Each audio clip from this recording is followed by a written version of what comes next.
आप करो अपना काम, मैं नहीं रोका। आप करो, आप काम करो, रोको, स्टॉप। आप मजाक कर रहे हो हमसे। पहले आपने गेट रोका, first you try to block us inside, then now you're taking us somewhere else. This is nonsense. ये लोकतंत्र देश है, ये मतलब ये कोई डिक्टेटरशिप नहीं है। तो आप अगर आपने 144 लगाया तो ये सब रोके ना, अपना काम कीजिए।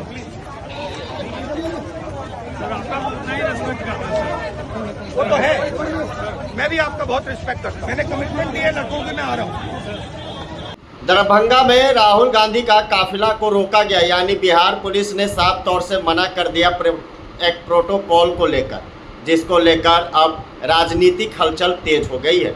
जिस तरीके से राहुल गांधी दरभंगा पहुंचे थे और उनका एक कार्यक्रम था, लेकिन बिहार पुलिस ने उन्हें सुरक्षा प्रोटोकॉल के लिहाजे से रोक दिया, तो इस पर बिहार की सियासत गर्मा गई, जिस पर जदयू के मनीष वर्मा ने साफ तौर से कहा कि अगर आपको निजी कार्यक्रम में बुलाया जाता है तो आपको कोई नहीं रोकेगा। सुरक्षा दृष्टिकोण से अगर बिहार पुलिस रोकती है तो कुछ ना कुछ तो बात होगा।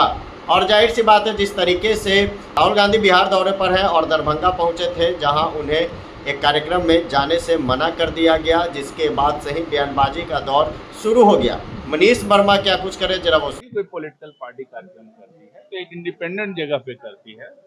सरकारी संस्थानों में विभिन्न राजनीतिक दलों का हस्तक्षेप अच्छा नहीं, कहीं से भी।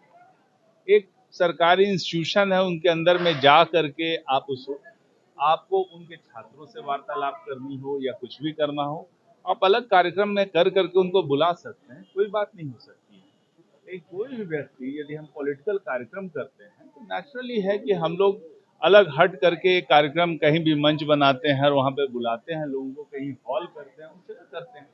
तो इसमें अनावश्यक रूप से यदि प्रशासन ने जो निर्णय लिया है वो अपने स्तर से निर्णय लिया है। उन्होंने जो उसकी संवैधानिक जो मान्यताएं हैं, जो बाध्यताएं हैं, उसको देख करके कहाँ पे सरकारी कार्यक्रम हो सकते हैं और कहाँ पर पॉलिटिकल कार्यक्रम हो सकते हैं, इन सबको ध्यान में रख करके जिला प्रशासन ने फैसला लिया है।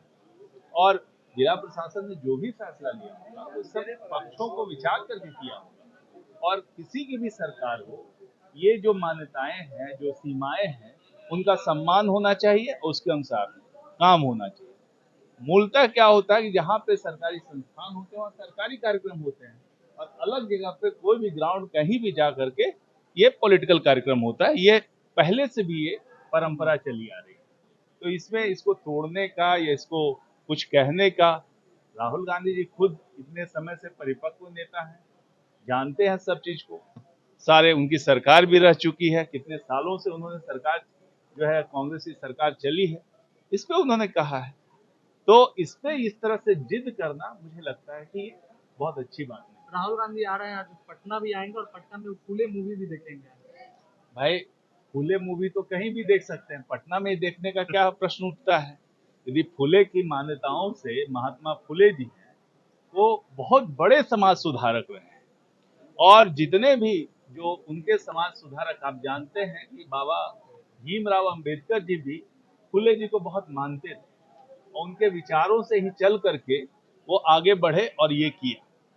राहुल गांधी जी आज शिक्षा पे बात कर रहे हैं, तो मैं तो राहुल गांधी जी की को पूछना चाहूंगा कि कांग्रेस जो है इतने वर्षों से, आप कहिए लगातार शासन में, 47 में हम लोग को स्वतंत्रता मिली और 90 तक प्रायः यदि पूरा काल कहिएगा तो कालखंड कांग्रेस का रहा। वहां पे शिक्षा में उन्होंने क्या काम किया, क्या देश में शिक्षा की स्थिति है।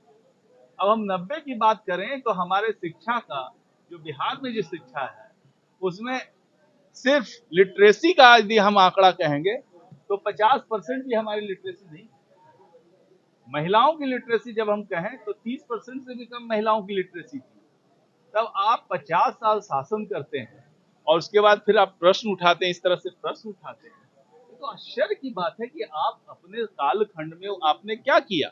और जिस समय आप 90 तक आपकी सरकार रही, फिर 90 से लेकर के 2005 तक आप सहयोगी पार्टियों की सरकार रही, इस पूरे कालखंड को आप देखें तो इतना लंबे समय में बिहार की शिक्षा की क्या बदहाली हुई है, कितने इंजीनियरिंग कॉलेज खोले हैं। मैं तो पूछना चाहूंगा उनसे कि आपके पीरियड में जो ये 5 गिने चुने कॉलेज थे जो पहले से भी थे वही इंजीनियरिंग कॉलेज थे, जो मेडिकल कॉलेज शुरू से ही थे, स्वतंत्रता के पहले से भी जो पीएमसीएच था वही पीएमसीएच रहा। क्या आपने किया इन 50-55 सालों में शिक्षा के लिए? आपने क्या किया? आज आपको प्रश्न उठाने का आपको है, आप उठा सकते हैं, आपका नैतिक है आधार। मुझे तो नहीं लगता कि कांग्रेस का कोई नैतिक आधार है। और आज नीतीश कुमार जी के शासनकाल में हर जिले में इंजीनियरिंग कॉलेज बन गया, हर जिले में पॉलिटेक्निक कॉलेज बन गया, महिला आईटीआई बन गया है, और स्टूडेंट क्रेडिट कार्ड जैसी योजना जिससे लाखों छात्र लाभान्वित हुए हैं। मैं तो उनसे कहूंगा कि जा करके स्टूडेंट क्रेडिट कार्ड वाले लोगों से मिलिए और पूछिए। और मैं आपको चैलेंज करता हूं, मैं आपको चुनौती देता हूं कि पूरे भारत में जहां भी आपकी सरकार है, कोई स्टूडेंट क्रेडिट कार्ड जैसी योजना कहीं आपने चलाई है या छात्रों को मदद की है? और आज आप यहाँ पे शिक्षा की बात करते हैं। शिक्षा को बिहार को बदहाल करके रखा है। जब पूरे विश्व में, जब चाइना था 1960s में, उनका लिटरेसी 80% से अधिक था, और उसी समय हम लोग का लिटरेसी परसेंट क्या था? तो आपने पूरे समय शिक्षा को नेग्लेक्ट किया है। पूरे समय में कांग्रेस ने शिक्षा को बर्बाद किया है, शिक्षा का व्यवसायीकरण किया है, और जहां तक आम जनों तक जो शिक्षा को पहुंचाना चाहिए वो पहुंचाने का काम नहीं किया। हमारी सरकार ने महिलाओं तक, गरीब तबकों तक, सभी वंचित तबकों तक शिक्षा को पहुंचाने का काम किया है। और आप देख रहे हैं कि इतनी तरह का जो जहां जाने की वो कोशिश कर रहे हैं वो क्या है? वो छात्रावास है। किनके द्वारा बनाया गया है? जाके देखिए, पूछिए कि छात्रावास है। तो खाली छात्रावास जब बनाने की बात आई तो नीतीश कुमार छात्रावास बनाए, और जब छात्रावास में झूठ मूठ का भाषण देने की बात है, पॉलिटिकल कार्यक्रम चलाने की बात है, तो आप स्वयं जाकर के खाली गुमराह करने का काम करते हैं। कहां उन वंचित वर्गों के लिए आपने काम किया?